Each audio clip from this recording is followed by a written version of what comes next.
père et résistance oyo toza na ye lelo abanda kokoma balivre atelema kodénonce occupation mpe balkanisation na mboka na biso mpe makambo nyonso abandaka koloba yango oyo lelo oyo tozomona ezokokisama. À notre pays et de recouvrer l'intégrité du territoire et de nous mettre en paix aussi avec nos voisins. Parce que c'est le grand problème. S'il y a cette guerre, c'est parce qu'il y a des problèmes avec nos voisins.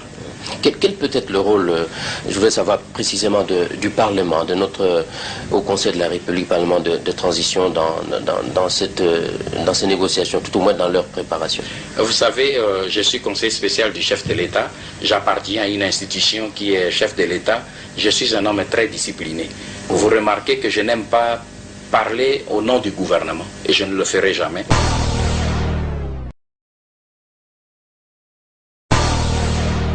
Nous sommes attaqués par l'Ouganda, par le Rwanda, par le Burundi.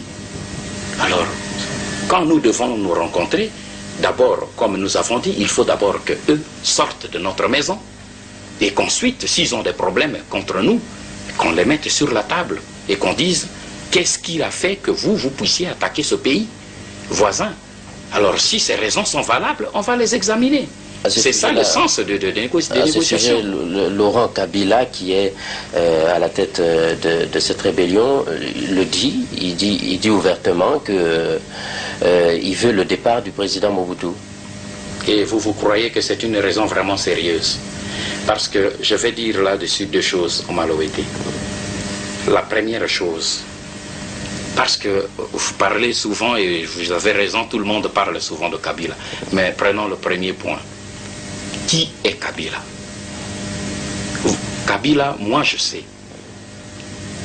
Il y a quelque temps, Kabila était fermier en Ouganda. Quelque part dans une ferme tout près de Kampala, au sud de Kampala. Il était là. Il n'avait pas d'armée. Il n'avait pas d'argent. Aujourd'hui, vous voyez Kabila à la tête d'une grande armée, affichant la tête d'un chef d'État, ayant des chars, des blindés, des missiles sol-sol, des missiles sol-air, ayant plus de 20 000 hommes, 30 000 hommes à son commandement, avec une logistique de carburant pendant 6 mois, contrôlant une longueur de 1000 km, avec une profondeur de 300 km à l'intérieur du pays. Sincèrement, entre nous, vous croyez que c'est vraiment Kabila qui est le responsable de tout ça? Moi, je voudrais que vous puissiez répondre. Ça, c'est clair. Nous n'avons pas affaire à Kabila. Donc, laissons l'affaire Kabila de côté. Et puis, quand il dit « je veux le départ du président Mobutu », il veut ce départ comment? Par sa déclaration? Par les armes? Alors, quand il voudra le départ de Mobutu par les armes, donc il acceptera que lui aussi, il parte aussi par les armes. Donc nous revenons aux époques des coups d'État des années 60 et 70, où c'est le plus fort avec des armes qui dit à l'autre partie. Nous avons ici aujourd'hui une constitution. Et je n'entre pas dans les détails des débats que nous avons eus en Afrique du Sud, c'était entre autres tous ces points. Mais nous avons aujourd'hui, au Zaïre, une constitution qui est reconnue non pas seulement par tous les Zaïrois, mais qui est garantie par la communauté internationale. N'oubliez pas, pour ceux qui ont la mémoire courte, à l'extérieur comme à l'intérieur du pays, les accords du Palais de Marbre ont été co-signés par l'Union européenne et l'ONU, par la signature de l'Akhtar Brahimi, qui avait été mandaté par les pays de la Troïka, la France, la Belgique et les États-Unis, et par l'ONU, parce qu'il représentait le secrétaire général de l'ONU. Donc ce qui s'est fait aujourd'hui au Zaïre est garanti par la communauté internationale. Alors moi je pose une seule question à ceux qui causent avec Kabila. Qu'est-ce qu'il manque dans la conjoncture actuelle qui puisse justifier qu'ils prennent les armes pour venir changer la procédure actuelle de la transition? Voilà une question que le Zaïre pourra poser le moment venu. Alors dans ces négociations, on va bientôt terminer, dans ces négociations, est-ce que le Zaïre ne pourrait pas aller avec le désavantage de la situation militaire sur le terrain? C'est une crainte, et là je crois que c'est le souhait de tous les Zaïrois. Chacun doit faire son travail. Moi je suis dans la branche de la diplomatie secrète autour du président de la République. J'ai fait mon travail. Le gouvernement a deux tâches, de faire la diplomatie officielle, même la diplomatie secrète aussi, mais aussi de mener la guerre. Donc, bien entendu, nous avions dit ça au début, nous devons faire face militairement à ces gens. Sinon, nous n'aurons pas la force de négocier comme il se doit. Et c'est pour cette raison que mon souhait, et je suppose que c'est le souhait de tous les Zaïrois, est que notre gouvernement puisse requinquer l'armée pour qu'elle tienne sur le terrain afin que les deux actions militaires et diplomatiques puissent porter le fruit que nous tous nous attendons, c'est-à-dire la paix pour le peuple du Zaïre. Et ça sera ma dernière question, monsieur, pardon, monsieur le conseiller spécial. Cette guerre a le visage qu'on lui connaît du côté zaïrois. Quelles leçons au niveau du président de la République vous tirez de cette guerre? Quelle vision vous en avez? La vision que j'ai de cette guerre, vous parlez de moi ou bien du président? Le président de la République. Oui, je crois que le président de la République l'a déjà répondu très clairement. Lorsqu'il est rentré de Nice, il s'est exprimé très clairement. Et lorsqu'il a reçu le président Arap Moi à Gbadolité, il l'a exprimé aussi très clairement que c'est le résultat de l'hypocrisie dans notre région des Grands Lacs au niveau des dirigeants politiques. D'un côté, ils disent une chose et de l'autre, ils font une chose.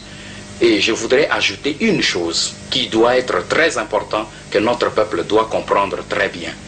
On veut nous faire croire que cette guerre est une guerre zaïroise. C'est archi faux.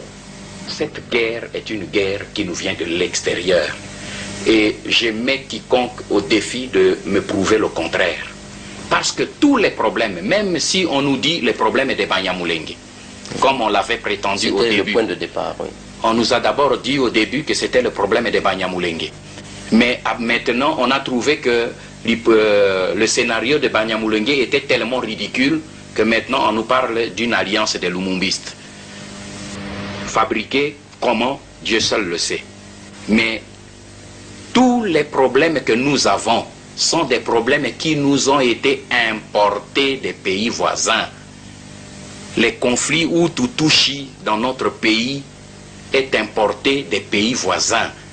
Tous les problèmes, et les intérêts amouins et les ex-phares, ils ne sont pas nés au Zaïre, ils ne sont pas zaïrois. S'il n'y avait pas eu leur guerre civile là-bas, ces gens ne seraient pas venus chez nous. Et c'est notre malheur, c'est d'avoir ouvert les frontières et accueilli ces gens qui venaient en détresse.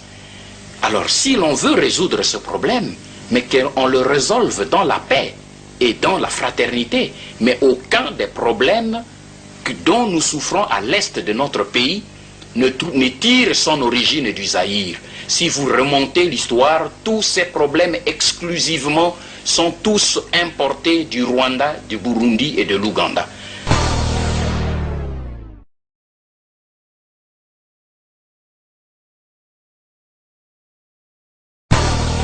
Banyamulenge bazaba nani penza pour mekana ko yebisa biso pourtant lelo to yebi que Muluba lobaka kiluba Banyamulenge bazaba nani penza pour bango batozo ko bimisa trouble na l'est du pays batunu sumo ki mobimba yebi que izali Banyamulenge mais Banyamulenge bazaba nani oyebi nini Rouberwa pona na kende tout droit au but. Le premier vice-président. Premier vice-président Nabiso. Alobi nini parce que ngai na pauvre montage vice-président na ngefa da Congolais. Ya lobeli bino alobi nini bango Banyamulenge bafanda na mboka na biso depuis 18e banda 18e siècle. Alors ngai na livre oyo nasali nasalaki banquête nasali ba recherche awa pembe na biso na voisin na biso ba belge bango bato colonisaki biso.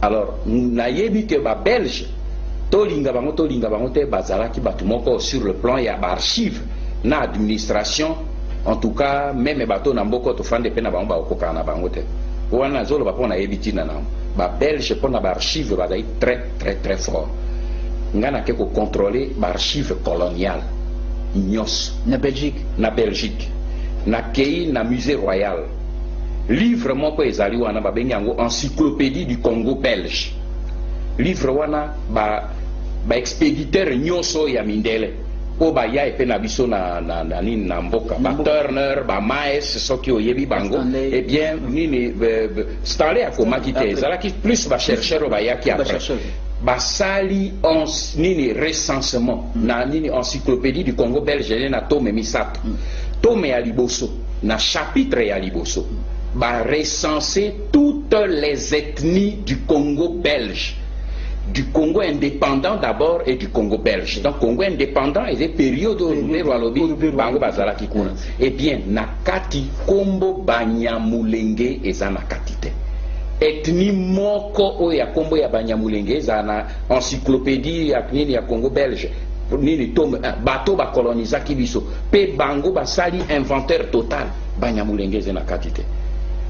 Lelo yo boye na nini tango ekomaki na 1926-25 nini Bruxelles akamataki décision porte ba territoire nyonso et porter kombo ya ba to yo boye basé ko vivre wana kombo ya ba ethnie o ba fandi na kati ba changer ba kombo na kei na koto ya nini ya Kivu et pas yo bango balobi ba fandi na Fiji lelo totali bakoma territoire wana ekomaki territoire de Bembe parce que ezaki ko vivre par babembe banyamulenge azali te na titi na niveau ya ba secteur banyamulenge ezali te, ce qui veut dire la réalité que banyamulenge ezali kombo ba inventé yango na ba année 70 70 pour na ba congolais belgo congolais ba ni na 70 nde ba ko inventé kombo ya banyamulenge tango nani Bisengimana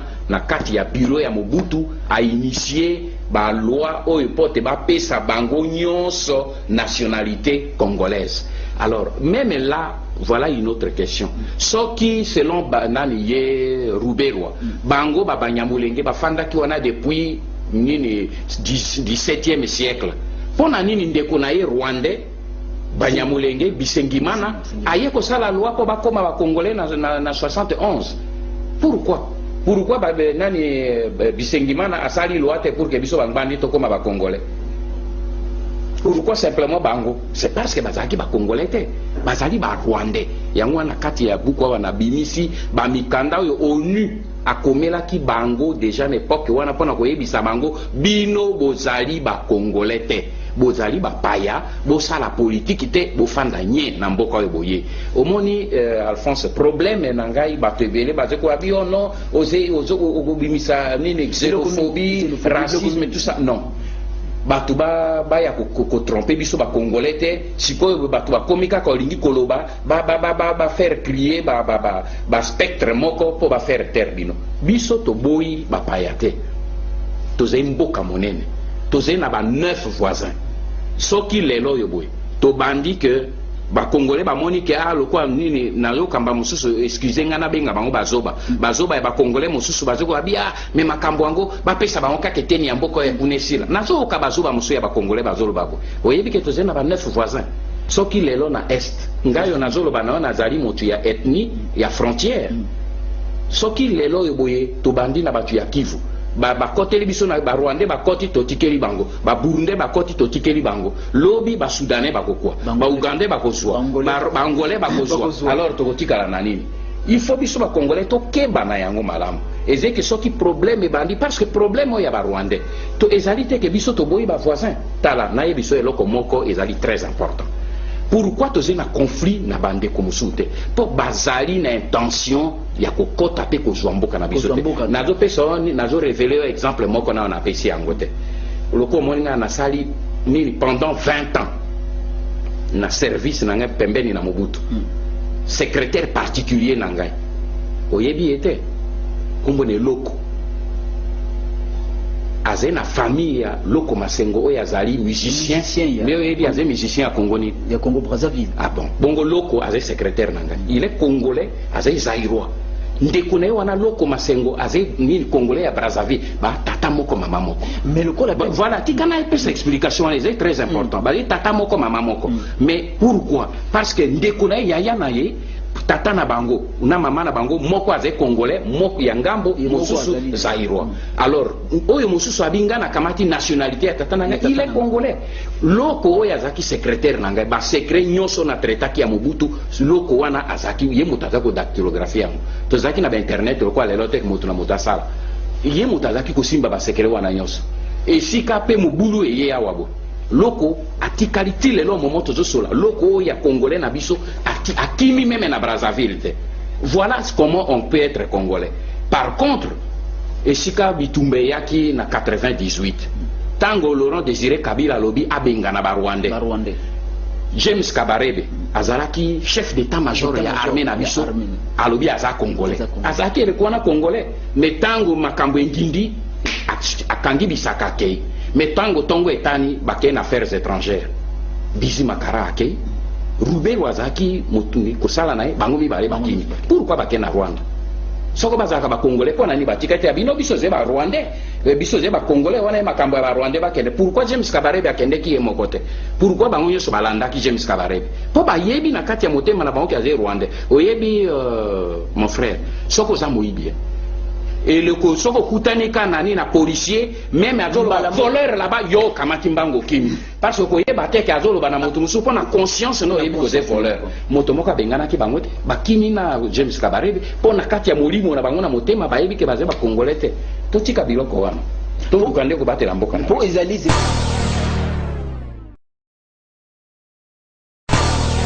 Dolanda, un ancien premier ministre rwandais, où il a sali témoignage souci à Rwanda, ndengeni bakoki kozwa Goma et kota na kati ya Rwanda pe ba makambo belé à lobby. Je vous dis qu'en toute sincérité, nous ne pouvons pas falsifier l'histoire du Rwanda. On ne peut pas falsifier l'histoire du pays puisqu'on détient le pouvoir. L'histoire est ancrée dans nos têtes et l'histoire est écrite dans nos cœurs. Quel est votre sentiment sur les rumeurs qui ont circulé, soi-disant qu'il y aurait un projet de la part de M. Kagame, M. Museveni et quelques-uns de leurs amis pour créer un empire Imatutsi? Vous pensez là aussi que c'est un fantasme ou bien c'est une menace réelle? Écoutez, c'était question au Rwanda, on en parlait en 1990 et certains écrivaient dans des journaux locaux qui avaient cette idée. Je ne croyais pas du tout. Pas du tout alors. Mais au vu de ce que j'ai vécu depuis 1994 jusqu'à aujourd'hui, il n'y a pas de doute. Les gens ont une ambition de s'installer dans d'autres pays et les contrôler. Alors, M. Museveni, il a contrôlé l'Ouganda. Il a des relations avec Kagame et ceux qui ont combattu, les Rwandais qui ont combattu pour lui. Ils se sont organisés pour que le Rwanda soit attaqué pour être sous leur contrôle. Ça a été réalisé. Au Burundi, je viens de vous le dire, il y a eu des élections. On a choisi une personne. M. Ndadaye comme président de la République. Il n'a pas fait plus de 6 mois. Il a été assassiné. Et croyez-moi, là, la main de ces gens-là n'est pas du tout indifférente. Ils s'organisent aujourd'hui pour attaquer le Congo, sous prétexte que la révision des frontières devient obligatoire. Alors, quand on parle d'empire Ima ou d'empire Tutsi, il n'y a plus de doute. Est-ce dire que finalement la guerre qui a recommencé au niveau de l'Est de la République démocratique du Congo et le Rwanda et l'Ouganda n'est que subterfuge lorsqu'on entend M. Kagame et M. Museveni dire que c'est pour régler les problèmes aux frontières? Finalement, ce n'est qu'un subterfuge alors qu'en dessous, il y a autre chose. Il faut être naïf pour croire à ce que Kagame dit, franchement. Écoutez, c'est un subterfuge. Vous n'allez tout de même pas combattre les gens qui sont sur vos frontières ou tout près de vos frontières, le Rwanda et l'Ouganda, je précise, en allant commencer par Matadi et Kitona. Est-ce que les Interahamwe sont allés jusqu'à Matadi? Ils ont voulu renverser le pouvoir et s'occuper du Congo, exploiter les matières premières du Congo. On n'est pas dupe. Il y a des bandits sur le plan international qui soutiennent Kagame pour que le Congo soit exploité dans tout son cœur et dans tout son corps. Donc là, les couloirs vis-à-vis des Interahamwe, je nie franchement.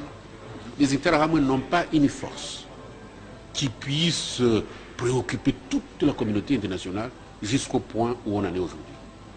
Mais je pense que Kagame a beaucoup d'ambition. Il croit que le Rwanda n'est pas suffisant pour lui. C'est pourquoi on parle des histoires de Berlin II, des frontières perdues au Congo. Excusez-moi, c'est assez important, même très important, ce que vous êtes là, la remise en cause des frontières. Qu'est-ce que vous pouvez dire aujourd'hui par rapport à ceux qui avancent ça comme argument pour dire que... J'allais justement y arriver. Oui, je vous en prie. Je pense qu'on ne peut pas avoir une telle gourmandise et nous devons nous contenter de notre petit territoire, le Rwanda. Alors, M. Kagame croit que le Rwanda n'est pas suffisant. Souvent, il a dit en anglais, « It's like a district of Uganda ». C'est comme une petite province de l'Ouganda. Donc, ce n'est pas suffisant pour lui. Et on doit aller chercher les frontières qui existaient avant 1885, lorsque la conférence de Berlin a été organisée. Qu'est-ce que cela veut dire? Ceci veut dire que nous devons engager une bataille contre le Congo, mais ne l'engagez pas contre l'Ouganda, puisqu'il y a une partie du territoire rwandais qui est en Ouganda, qu'on appelle Obufumbira. Ils n'en parlent jamais. Alors, ce qu'ils veulent, c'est écraser les Congolais, écraser le pouvoir congolais, exploiter le Congo, tant que le Congo, d'après ce qu'ils disent, reste inorganisé, donc nous pouvons l'organiser. Et comme ils ont cet appui de ce qu'ils veulent les appuyer, dire, oh, écoutez, ce sont des meilleurs organisateurs qu'on ait vus en Afrique. Je vous dis franchement qu'en ma qualité de Rwandais, engagé politiquement, je ne peux pas soutenir une telle politique. Je prêche la coexistence pacifique des régions avec une intégration régionale. Autrement dit, le Rwanda, le Congo, le Burundi, l'Ouganda peuvent vivre ensemble sans se disputer sur ces frontières-là. Premier ministre, un ancien premier ministre ya Rwanda, na makambuya lobby. Est-ce que Bocheki yango na monokoto yemoko a pesa kita na ya koloba, pesa ki na banini? Tout d'abord, ezalaki na année 99. C'était après le 8 août. L'ère musée à Bengani Barwandais bazongi. Biso tokendeki na ambassade ya Rwanda. Tokende kotuna ambassadeur. C'est là où l'ambassadeur n'a pas causé a lancé Momoko Berlin 2. Et puis, biso toke kotala batu ya Simakivu. Batu ya Simakivu ba expliquer biso. Simakivu ndeni. Eza association ya batu ya Kivu. Société ya ba ressortissant ya Kivu ba pesi biso réponse. Yango tokendeki epai ya ex premier ministre.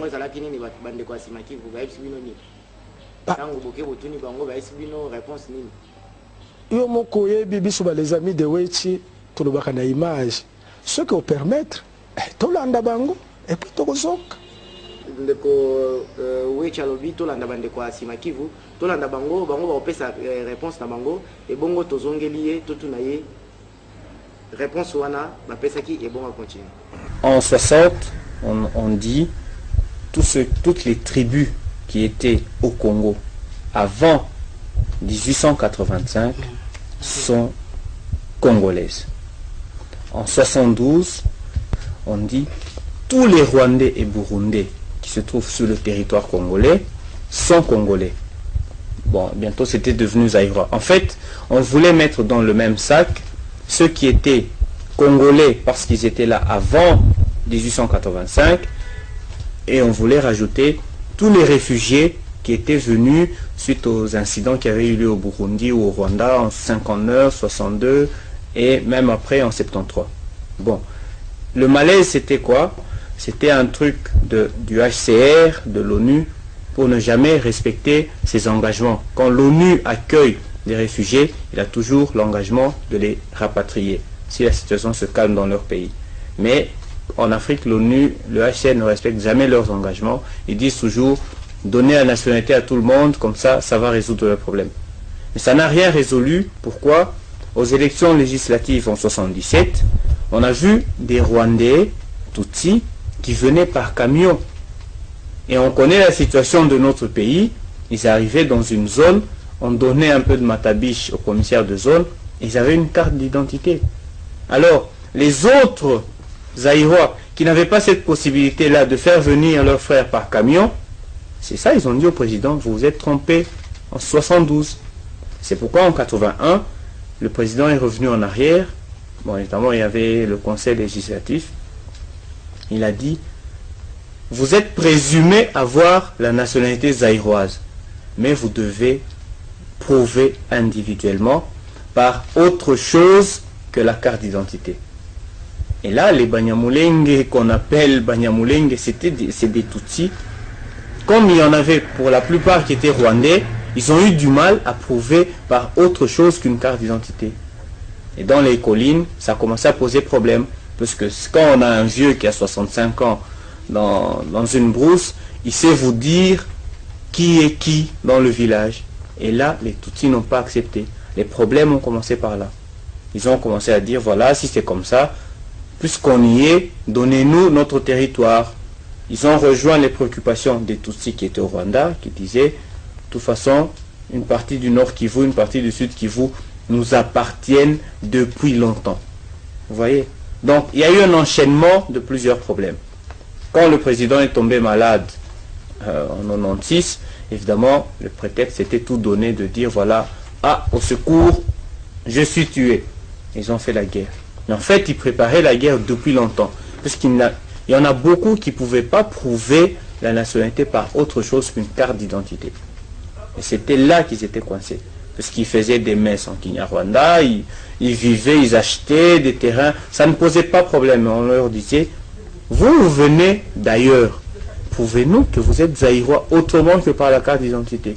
Il y avait des gens qui arrivaient à prouver, qui disaient, ma grand-mère était ici. Elle a parcouru je ne sais pas combien de kilomètres pour s'installer dans ce village.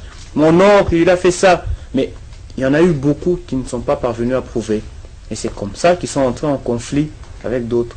Après 77, les élections législatives, aux élections législatives en 84, le problème est devenu plus grave. Puisque là, les autres tribus ont dit, pour que quelqu'un ait une carte électorale, il doit apporter ces preuves-là de nationalité. Ça fait qu'il y a eu beaucoup de Tutsis qui ont été frustrés, qui ont été écartés. Et alors, bon, comme ils se préparaient depuis longtemps, avec les problèmes du Rwanda, du Burundi, ils se sont prêtés main forte, ils ont attaqué. Il faut distinguer les deux phénomènes, les problèmes agraires et la conférence de Berlin. À la conférence de Berlin 1, les puissances coloniales se sont partagées l'Afrique. On a attribué le Congo belge au roi Léopold et bon, le Rwanda, Burundi et tout ça à d'autres. Mais il y a dans le moniteur belge de 1910 ou bien 1912, je ne me souviens plus exactement de la date, la carte du Congo va jusqu'à Kigali. Donc si on veut faire Berlin 2, nous les Congolais, nous serons gagnants. Ça, moi, Berlin 2, ça ne me dérange pas. Parce que quand on revoit la carte en 1912, le Congo, 1910 je crois, le Congo va jusqu'à Kigali. Alors, s'ils nous posent le terme, je ne sais pas comment eux ils interprètent la carte, s'ils nous posent le problème de Berlin 2, on peut y aller. Le problème des terres est légèrement différent. En fait, eux ils prétendent qu'ils sont pasteurs et que donc ils ont besoin de grandes terres pour faire paître leurs vaches et leurs chèvres. Mais ils ignorent que parmi nos tribus, il y a aussi des tribus pastorales. Donc, eux, ils viennent, soi-disant, ils achètent 1 mètre de terrain, 2 mètres, 3 mètres. Et quand ils ont acheté, ils croient qu'ils deviennent propriétaires à vie et ils veulent expulser les villageois qui vivent sur ces terres-là. Or, dans nos coutumes, à nous, Bantous, la terre appartient aux chefs coutumiers. Alors, eux, ils ont besoin de tuer nos chefs coutumiers, de chasser nos villageois pour occuper ces terres. C'est pour ça, donc, Berlin 2 et le problème des terres est différent. Bolanda panafricain rwandais. Azo loba, ponanini, les Rwandais est au Congo. Je pense qu'il faut aller jusqu'au bout du processus, mais aussi faut-il aller jusqu'en profondeur du problème que nos deux pays héritent de la colonisation. Quand une partie du territoire rwandais s'est retrouvée au Congo, mais curieusement, les habitants de cette région peinent à recouvrer la nationalité congolaise à part entière. Quand une partie du territoire rwandais s'est retrouvée au Congo, quand une partie du territoire rwandais s'est retrouvée au Congo, quand une partie du territoire rwandais s'est retrouvée au Congo, mais curieusement, les habitants de cette région peinent à recouvrer la nationalité congolaise à part entière. Ce qui le gouvernement Nabiso est boy ko signé na M23 accord ou déclaration, c'est parce que Rwanda Zoloba ba FDLR batikala na Congo. Mabele ya Rwanda ezala kati ya Congo, ba Rwanda wana bakoki kotikala na Congo, bo pesa bango nationalité. Yango gouvernement na biso elobi te baza ba Rwandais bakotikala ba Rwandais. Information ya source yango yo. Slogan ya sika l'union fait le Congo. Bolanda ba député panafricain ba congolais. Il y a opposition à la majorité contre ba député panafricain rwandais. L'union fait le Congo. Bolanda exemple oyo. Bo Jean de Arc Niyawase from Rwanda. Merci, Monsieur le Président, de m'avoir accordé la parole. Monsieur le Président, les 11 pays d'Afrique, dont la République démocratique du Congo, l'Ouganda, le Rwanda, le Burundi, la Tanzanie, l'Afrique du Sud, l'Angola et le Congo-Brazzaville, la République centrafricaine, le Sud-Soudan et le Mozambique, ont signé le 24 février 2013 à Addis Abeba un accord cadre pour restaurer la paix dans l'Est de RDC, compte tenu de ce qui précédait. Et il a demandé au gouvernement de RCD de ce qui suit. D'accélérer la politique de décentralisation, de développer l'économie, l'infrastructure et les services sociaux de base, de réformer les institutions de finances et d'élaborer un agenda de réconciliation et de démocratisation. Monsieur le Président, à ce que mon frère du Rwanda a dit, que le Rwanda n'a pas la cause de l'insécurité au Congo, et pourtant, le Rwanda doit accélérer ses droits de souveraineté et de sécurité, puisque un groupe génocidaire, FDLR, qui a tué 1 million de Rwandais lors du génocide de Tutsi en 1994, ils ont toujours tendance de retourner pour achever ce qu'ils n'ont pas pu terminer lors du génocide de Tutsi en 1994. Monsieur le Président, notre voisin le Congo n'a pas l'autorité sur toutes les parties de son territoire. C'est la raison pour laquelle il y a plus de 20 libérions. Monsieur le Président, je recommanderais que, comme mon frère du Rwanda a dit, que le pape envoie une mission d'information au Congo en guise de connaître la réalité de la cause de l'insécurité au Congo. Parmi les recommandations qu'on a déjà prises comme décision lors de la session prochaine, Monsieur le Président, on a encore précédente, merci. On a encore dit on a recommandé que le pape peut envoyer une mission d'information au Congo. À ce qui concerne, Monsieur le Président, que le Rwanda peut négocier avec le FDLR, comment, où et quand? Avec le génocide, Monsieur le Président, ça pour moi c'est impossible. Merci, Monsieur le Président. Monsieur le Président, depuis 2 décennies, donc, le Congo souffre de cette ingérence de son voisin rwandais, avec lequel nous ne demandons qu'à vivre en paix. C'est vrai, le Rwanda a connu un génocide en 1994. Ce n'est pas le Zaïre de l'époque qui a invité les Rwandais à traverser et à venir au Congo. C'est la situation de frontière. Nous ne pouvions pas placer un soldat, un policier à chaque mètre pour qu'on empêche les Rwandais qui venaient de s'entretuer de traverser.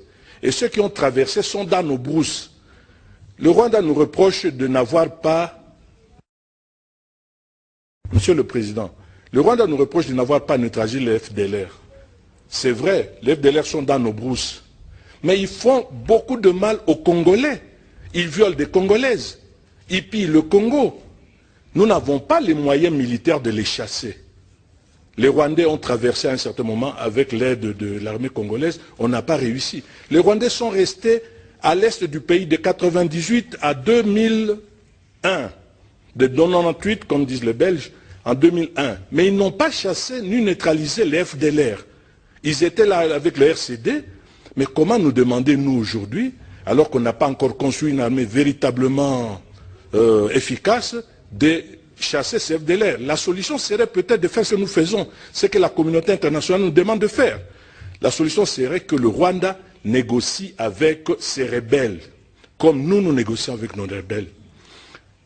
Le Rwanda ne veut pas négocier avec les rebelles FDLR parce qu'ils ont tué. Mais nous négocions avec les M23 qui ont tué, qui tuent, qui violent, qui détruisent notre pays, qui détruisent notre environnement. Monsieur le Président, le Rwanda a entretenu le RCD, c'est une rébellion. Le CNDP, une rébellion. Mutebusi, une rébellion. Aujourd'hui, le M23, une autre rébellion. Demain peut-être, le M24, le M25, le M26. Nous ne cherchons qu'à vivre en paix avec le Rwanda. La communauté internationale a sa part de responsabilité. Elle exige à la RDC de négocier avec ses rébellions. Mais ne demande pas au Rwanda de négocier avec ses rebelles. Or, la seule solution pour nous, c'est que le Rwanda négocie avec ses rebelles, nous négocions avec les nôtres. C'est vrai, nous sommes depuis 10 mois à Kampala, ça ne marche pas. Mais le Congo a montré sa bonne foi. Il a envoyé une délégation pour négocier avec ses rebelles. Les rebelles congolais ne sont pas plus sains, ils tuent comme les FDLR tuent. On a entendu, au cours de l'exposition, tout à l'heure du président, qu'il y a eu concertation nationale. J'ai pris part à ces concertations nationales. Comme un opposant, je ne suis pas du système. Les gens ont parlé librement. Et on a fait des propositions, à peu près 626 propositions, pour qu'on retrouve la cohésion nationale. Et ce n'était pas de la complaisance. Le président Kabila a fait un discours qui s'est déroulé, qu'il a prononcé pendant que nous étions ici. Il a pris l'engagement de respecter ce que les concertateurs ont dit. Let me give the floor to the Honorable Gallican Nyongana from Rwanda. Merci, Monsieur le Président, pour la parole. Monsieur le Président, permettez-moi d'abord d'exprimer ma compassion et ma sympathie à l'endroit des populations éprouvées vivant dans des régions où sévissent des conflits meurtriers. Compassion, oui, mais aussi lassitude. Monsieur le Président, c'est la énième fois que la Commission permanente de la coopération nous sert la même recette, j'allais dire de très mauvais goût. Prenons le cas du Rwanda, du conflit à l'est du Congo où le Rwanda est cité. Cette région constitue depuis longtemps la terre fertile de l'insécurité où viennent s'engouffrer plusieurs groupes armés dont les FDLR, ceux-là même qui ont commis le génocide contre les Tutsis au Rwanda et propagent encore l'idéologie du génocide dans toute la région et ne cessent de déstabiliser le Rwanda. Au cours de la session précédente, Monsieur le Président, nous avions salué avec grand soulagement les accords et les engagements ici des initiatives régionales et soutenus par l'Union africaine, dont entre autres la mise sur pied d'une brigade d'intervention ayant pour mandat la surveillance des frontières et la neutralisation des groupes armés. Monsieur le Président, la conférence internationale des pays des Grands Lacs a fermement pris le taureau par les cornes et il faut la soutenir. Par ailleurs, je ne sais pas si le pape, par l'intermédiaire de sa commission, a pu travailler en intelligence avec la CGA pour créer une synergie entre les deux institutions et apporter des propositions concrètes et plus réalistes. La CGA devrait constituer vis-à-vis du pape un collaborateur politiquement fiable au lieu de se contenter des rapports des experts dont je doute la pertinence, dont plus que D'autant plus que le pape jusqu'à présent n'a pas pu envoyer la mission d'information à l'Est du Congo pour s'enquérir de la situation réelle établie sur un rapport soutenu par des faits exacts. Ceci étant, Monsieur le Président, j'ai deux propositions. 1. Envoyer la mission parlementaire d'information telle qu'elle a été recommandée ici même. 2. Inviter le secrétaire... Permettez-moi de conclure, Monsieur le Président. Inviter le secrétaire général de la ICGA pour un débat ici en plénière et je pense que ce cadre de discussion sera plus enrichissant. Merci, Monsieur le Président.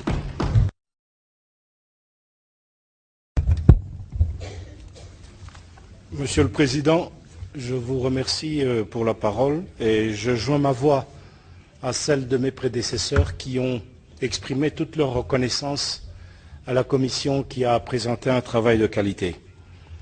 Monsieur le Président, je vais être très bref, en dépit du fait que cette question, particulièrement de la RDC, soulève de la passion en moi, puisqu'il s'agit de mon pays. Ça, nous devons bien le savoir. Et en ce qui concerne les causes et les origines qu'avait évoquées tout à l'heure mon collègue du Niger, mais je me réjouis aujourd'hui que nous venons d'en connaître la deuxième raison principale de l'agression confirmée, avérée du Rwanda sur le territoire congolais. Il s'agit notamment, outre les richesses, mais nous venons d'apprendre, Monsieur le Président, officiellement qu'il s'agit également de la terre, c'est-à-dire de balkaniser, de somaliser la République démocratique du Congo. Nous venons d'en avoir la confirmation aujourd'hui et nous en prenons acte. D'autre part, Monsieur le Président, nous avons, lors d'une session antérieure, observé avec beaucoup d'émotion les images qui nous avaient été projetées sur le territoire des exactions qui se passaient sur les territoires de la République saharaoui démocratique. Aujourd'hui, Monsieur le Président, si nous devons vous diffuser les images que subissent les femmes, les enfants, les fillettes, des viols, des exactions, Monsieur le Président, on ne parlera plus de génocide. On ne parlera plus de génocide parce que c'est grave et extrêmement grave. Aujourd'hui, on nous parle des frontières. Or, dans nos têtes, dans notre imagination et dans l'intelligence de tous, de chacun et de chacune, ce problème est résolu depuis 1885. On n'était même pas encore né. Même en rêve, on n'était même pas encore né. Le problème était réglé depuis l'époque. Excusez-moi, Monsieur le Président. On a parlé des causes endogènes. En République démocratique du Congo, les causes endogènes n'existent plus. Les causes endogènes n'existent pas. Elles sont réglées, elles sont vidées par les dernières concertations nationales auxquelles ont pris part la majorité, l'opposition, c'est-à-dire la politique, la société civile et toutes les autres confessions religieuses ou pas que vous pouvez vous imaginer. Pour les solutions, excusez-moi, c'est très important, Monsieur le Président. Il y a trois pistes. Il y a la piste diplomatique. Et encore que dans la piste diplomatique, il y a la diplomatie classique et la diplomatie parlementaire. Nous sommes parlementaires ici. Et j'ai l'impression que nous nous retrouvons dans un prétoire où les uns accusent, où les autres se défendent.